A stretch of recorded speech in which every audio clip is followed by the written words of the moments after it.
ఇప్పుడే చూశాను అఖండ 2కి సినిమా రేట్లు పెంచుతున్నట్టుగా రాష్ట్ర ప్రభుత్వం ప్రకటించింది.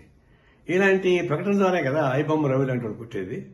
మీరు కోట్ల రూపాయలు ఖర్చు పెట్టి సినిమాలు తీసేసేవాళ్ళు ఆ డబ్బులు మొత్తం ప్రజల మీద భారం వేయాలని ప్రయత్నిస్తుంటే ఇది ఎవరికి న్యాయం? కాబట్టి ఇంకా ఈ విలువైన కాస్ట్లీగా ఉన్న సినిమాను చూడడానికి ఇష్టమైన ప్రజానీకం ఐబొమ్మ రవి లాంటి వాడు చేసిన సినిమాలు చూస్తున్నారు. మీరే కదా సూచిస్తున్నారు. మళ్ళీ అతను అరెస్ట్ చేసే హక్కు మీకు ఎక్కడ వచ్చింది? ఈ ప్రభుత్వానికి నైతిక హక్కు లేదు. ఐబొమ్మ లాంటి వాళ్ళని అరెస్ట్ చేసే నైతిక హక్కు మీకు లేదు. ఎందుకంటే మీరే సృష్టిస్తున్నారు అటువంటి వాళ్ళని. ఇప్పుడు ఆయన జైలు పెట్టి ఇంకా చాలా మంది వస్తారు. ఇలాంటి సినిమాలని రేట్లు పెంచి దివాళాపూరితంగా సంపన్న వర్గాల ఒడిగిన చేస్తూ సామాన్య ప్రజానికాన్ని జోబులు కొట్టేసేటువంటి తిరుక్షోరం చేసేటువంటి అయిపోతున్నారు. ఇంకా రాబోతున్న సినిమాలు 6-7 సినిమాలు రాబోతున్నాయి.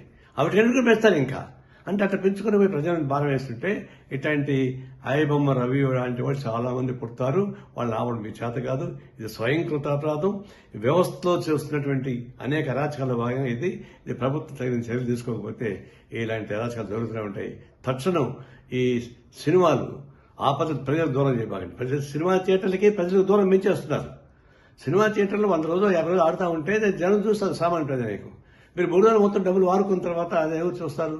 అంటే సినిమా థియేటర్లకి ప్రజానీకానికి దూరం చేస్తున్నారు. కళామతలకి ప్రజలకు దూరం చేస్తున్నారు. ఇది అత్యంత ప్రమాదకరమైన ధోరణి. ఇలాంటి విలాసవంతమైన సినిమాలు తీసి వాళ్ళు నష్టం అవుతున్న భయంతో ప్రజల మీద భారం వేస్తే ఇది ప్రజలు ఊరికే ప్రసక్తి లేదు. మేము తీవ్రంగా ఖండిస్తున్నాం.